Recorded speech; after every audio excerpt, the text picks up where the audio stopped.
ব্যবসা বাণিজ্যের বিশ্লেষণ নিয়ে ডিবিসি নিউজের নিয়মিত আয়োজন ইসলামী ব্যাংক তালিখাতায় স্বাগত জানাচ্ছি আমি সোনিয়া আফরিন ঈশিতা। সংকটে টেক্সটাইল শিল্প, জ্বালানির স্বল্পতা এবং ব্যাংক ঋণের সুদ হার বৃদ্ধিতে হিমশিম অবস্থা। ডলার সংকট এখনও কাটেনি, ফলে যন্ত্রপাতি আমদানি বাধাগ্রস্ত। এলডিসি গ্র্যাজুয়েশনের কথা বলে কমানো হয়েছে নগদ সহায়তা, যা এই খাতকে করেছে বিপদগ্রস্ত। এছাড়া উৎপাদন খরচ বৃদ্ধির কারণে দেশীয় টেক্সটাইল খাত টিকিয়ে রাখাই কঠিন হয়ে পড়েছে। টেক্সটাইল খাত রক্ষায় প্রতিবেশী দেশগুলো দিচ্ছে নানান প্রণোদনা ও কর ছাড়, কিন্তু বাংলাদেশ চলছে উল্টো পথে। এসব নিয়েই আজকের আলোচনার বিষয় বস্ত্রশিল্পের বর্তমান পরিস্থিতি ও উত্তরণের উপায়। আলোচনা করতে আমাদের সঙ্গে আছেন institute of chartered accountants of Bangladesh ICAB-র প্রেসিডেন্ট মোহাম্মদ ফোরকান উদ্দিন এবং বাংলাদেশ টেক্সটাইল মিলস অ্যাসোসিয়েশন BTM-এর প্রেসিডেন্ট শওকত আজিজ। আপনাদের দুজনকেই স্বাগত জানাচ্ছি আমাদের আজকের অনুষ্ঠানে। আমি একদম শওকত আজিজ আপনাকে দিয়েই শুরু করতে চাই। বর্তমানে পুরো অর্থনীতি এখন বহু রকম চ্যালেঞ্জ সম্মুখীন করছে এবং তার মধ্যে রয়েছে ডলারের দাম বৃদ্ধি, ব্যাংক ঋণের সুদের হার যেটা ক্রমাগতই বাড়ছে এবং হচ্ছে যে জ্বালানি সংকট। এই সব সংকটের মধ্যে বস্ত্রশিল্পের বর্তমান পরিস্থিতি কি? পরিস্থিতি ভয়াবহ। এখন আমরা আবার বন্যার একটা সংকটে পড়লাম। এর আগে কোভিড ছিল, তার মধ্যে এখন ডলার ক্রাইসিস, ব্যাংকের টাকা লুটপাট, এতগুলো জিনিস একসাথে হয়ে পড়লো যে এক্সপোর্টের কোনোভাবেই আমরা সহায়ক হতে পারছি না। মনে করেন এই বন্যাতে আমাদের সাপ্লাই চেইনটা ডিসরাপ্টেড হয়ে গেল, পলিটিক্যাল আনরেস্টের জন্য ভাবমূর্তি নষ্ট হচ্ছে আমাদের, ব্যাংক আমাদের এলসি খুলতে পারছে না, ডলার নেই। এর আগে যে ডলারগুলো আমরা এক্সপোর্ট করেছি সেখানে আমাদেরকে যে টাকাতে বিল সেটেল করতে হয়েছে সেখানে আমাদের ক্যাশ লস হয়েছে 40%।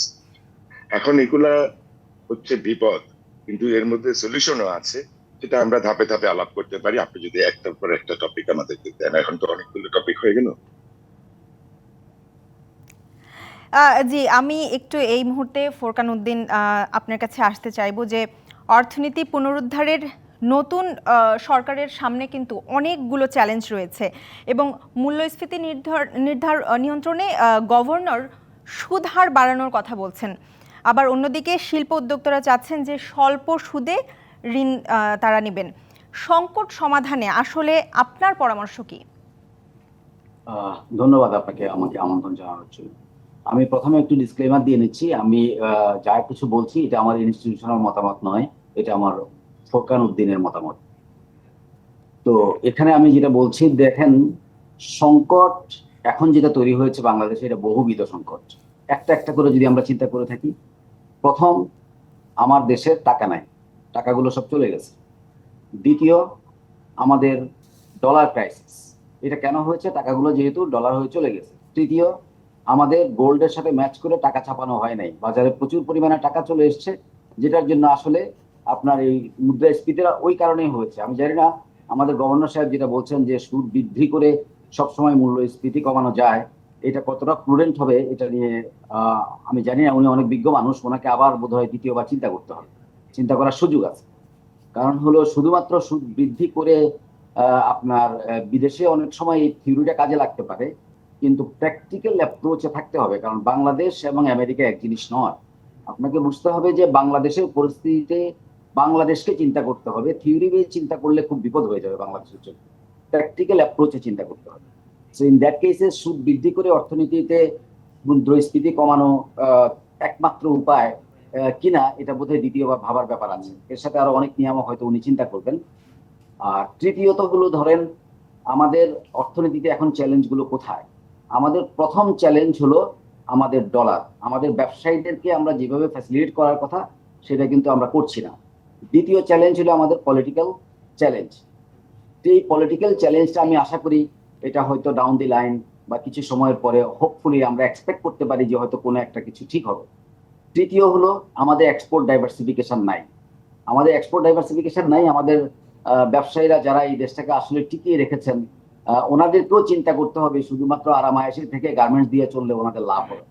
সুতরাং গার্মেন্টসে একটু আগে আমি শুনতে পাচ্ছিলাম আপনি বলছিলেন যে প্রণোদনাটা বাদ দিয়ে দেওয়া হয়েছে। আমি মনে করি যে এটা রাইট ডিসিশন, প্রণোদনা বাদ দিয়ে দেওয়াটা এটা রাইট ডিসিশন। কারণ একটা ম্যাচিউর শিল্প 50 বছর বা আপনার সেই 84 সাল থেকে বা 85 সাল থেকে যে শিল্প শুরু হয়েছে সেখানে এসে এখনো ক্যাশ ইনসেন্টিভ দিতে হবে, এটা কেন, এটা বোধহয় দ্বিতীয়বার চিন্তা করার ব্যাপার আছে। তৃতীয় হলো, আপনি বলছেন যে পার্শ্ববর্তী দেশগুলো অনেক প্রণোদনা দিচ্ছে, আসলে কি দিচ্ছে? এই ব্যালেন্স শিট কি আমাদের কাছে আছে? এটা কি আমরা কেউ করেছি? এটা যদি করি, একটা শ্বেতপত্র প্রকাশ করা হোক, একটা হোয়াইট পেপার আমাদের সামনে আসুক, যে পৃথিবীর আমাদের যে কম্পিটিটর দেশগুলো আছে তাদের সাথে তারা কি প্রণোদনা দেওয়ার কারণে আমরা পাচ্ছি না, সেটা কিন্তু আমাদের একটু দেখার ব্যাপার আছে। কারণ আমরা বহুদিন ধরে এই টেক্সটাইল সেক্টর বা এক্সপোর্ট সেক্টরে আমরা রিডিউস রেটে ট্যাক্স দিয়ে এসেছি, এবং বহু ক্ষেত্রে আমরা এক্সামশন দিয়ে এসেছি, এবং বহু ক্ষেত্রে আমরা ক্যাশ ইনসেন্টিভ দিয়ে আসছি। তো এই জিনিসগুলো দ্বিতীয়বার চিন্তা করার প্রয়োজন কিন্তু আছে। এবং যদি আমাদের ব্যবসায়ী ভাইরা বলে থাকেন যে এখানে আমাদের কম্পিটিটরদের সাথে অসুবিধা হয়ে যাচ্ছে, তাহলে কিন্তু একটা হোয়াইট পেপার ওনাদেরকে দিতে হবে, by accounting, not by speech. So অ্যাকাউন্টিংটা দিয়ে ওনাদেরকে বলতে হবে যে আমাদের এই দেখেন, এই অ্যাকাউন্টিং এর কারণে কিন্তু আমরা পাচ্ছি না, এই জিনিসটা আসতে হবে। আমরা প্রায় যখন বিভিন্ন জায়গায় দেখি শুনি যে ওই জায়গায় আপনার এটা করা হচ্ছে, ওই জায়গায় ওটা করা হচ্ছে, ব্যাপারটা এরকম নয়। কি করা হচ্ছে এবং এটাকে কোয়ান্টিফাই করে সরকারকে সঠিক একটা নির্দেশনা দেওয়া হোক যে এইটা দরকার। এবং সেটার জন্য যদি ওনারা আমাদের চারাগণের ইনস্টিটিউটকে যদি ওনারা মনে করে যে ওই রিসার্চের জন্য ওনারা আমাদেরকে কাজে লাগাবেন, আমরা happy to work, because of আমরা তো কাজ করি দেশের জন্য, ওনারাও কাজ করেন দেশের জন্য। সো আমরা এখানে ওনাদেরকে সহযোগিতা করার জন্য সবসময় প্রস্তুত।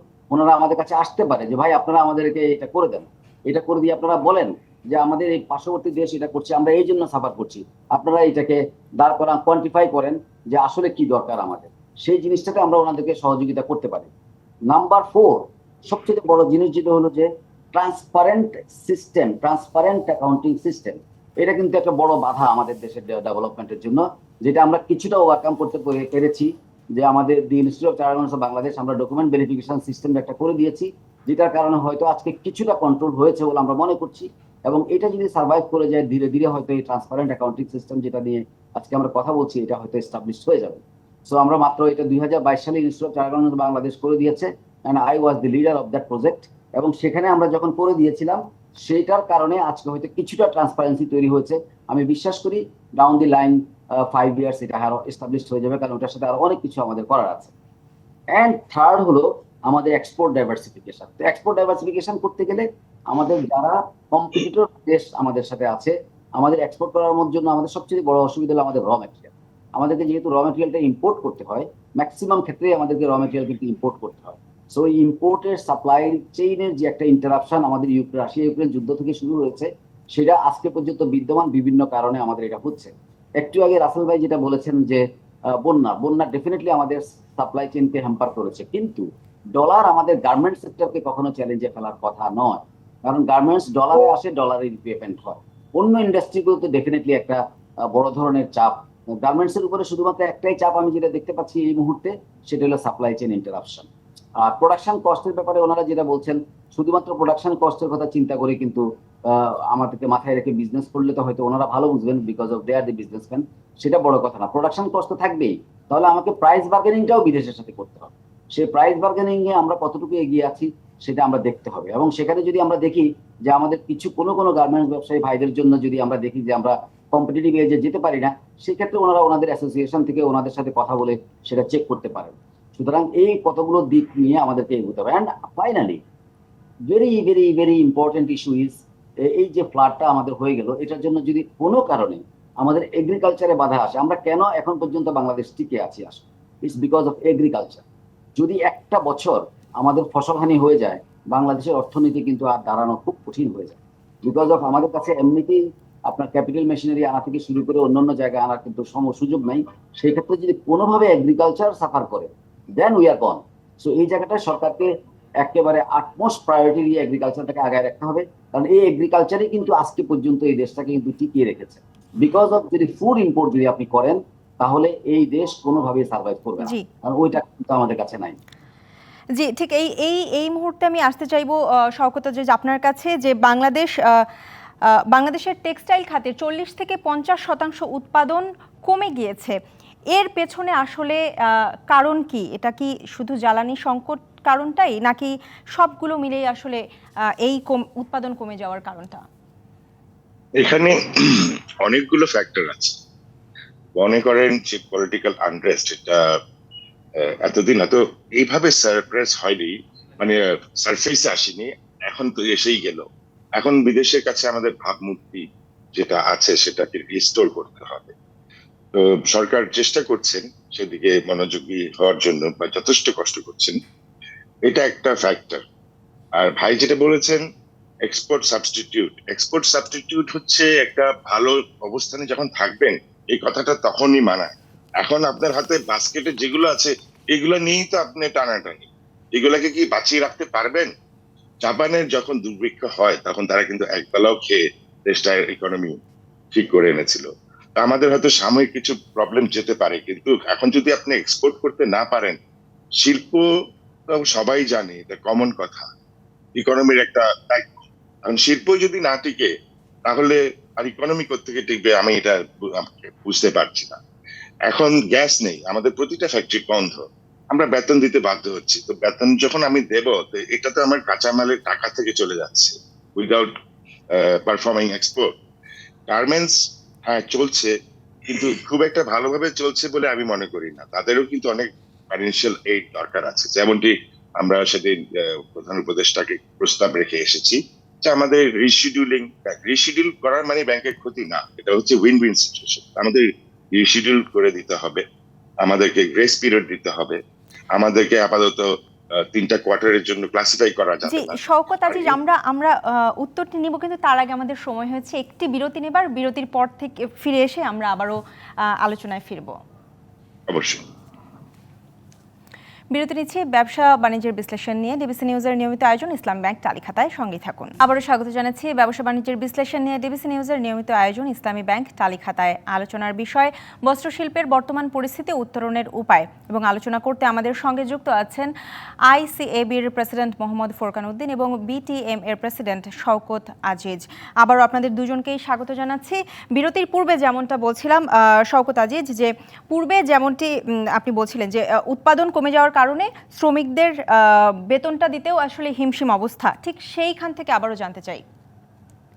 হ্যাঁ, আমরা শেষ করছিলাম প্রায় এক্সপোর্ট সাবস্টিটিউট থেকে, তো জি। ওটা একটা ভালো কনসেপ্ট এবং গোয়িং ফরওয়ার্ড ওটাই হওয়া উচিত। কিন্তু এই মুহূর্তে আপনার যে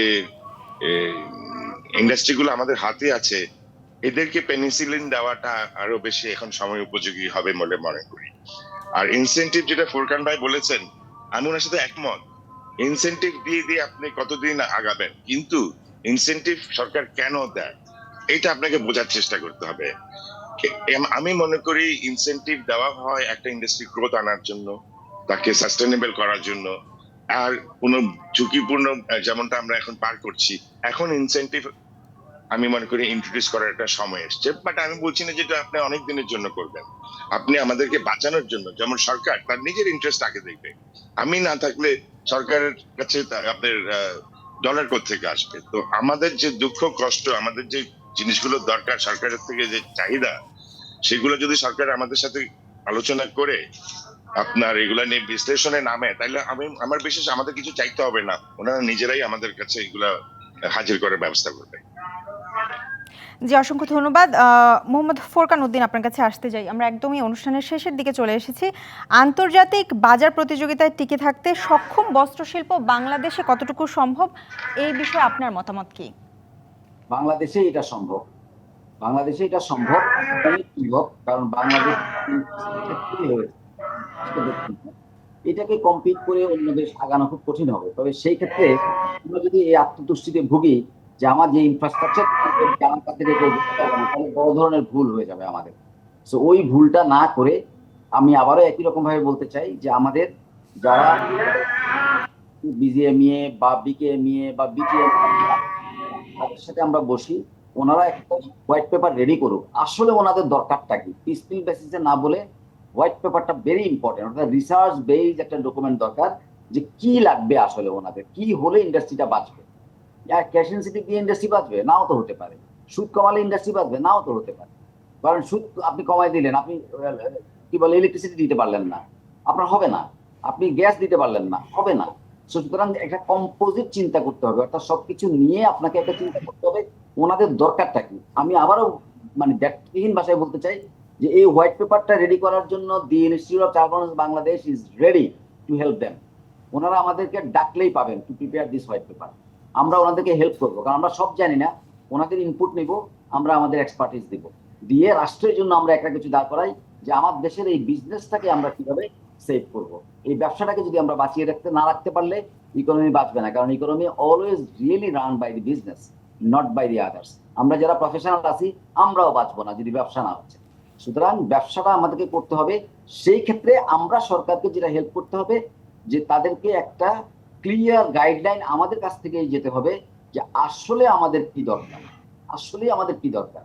এই ধরেন আপনি এখন যদি ইন্টারেস্ট রেট বাড়িয়ে দেওয়া হয়, একেবারেই লেম্যানের মতো করে যদি বলি, এমনিতেই বিজনেস গুলো সাফার করছে, তাহলে এখন এই ইন্টারেস্ট রেট দিয়ে এই বিজনেস গুলো কিন্তু পারবে না। জি আবার সাথে সাথে আরেকটা জিনিস আমাদেরকে মাথায় রাখতে হবে, আমাদের ব্যবসায়ী ভাইদেরকে, যেমন জি বাংলাদেশে ফোরকান উদ্দিন, আপনাকে অসংখ্য ধন্যবাদ। আমরা একদমই অনুষ্ঠানের শেষ পর্যায়ে চলে এসেছি। আপনাদের দুজনকে অসংখ্য ধন্যবাদ আমাদেরকে আজকে সময় দেওয়ার জন্য। ধন্যবাদ। ব্যবসা বাণিজ্যের বিশ্লেষণ নিয়ে ডিবিসি নিউজের নিয়মিত আয়োজন ইসলামী ব্যাংক তালিখাতায় আজ এই পর্যন্তই। সঙ্গে থাকুন।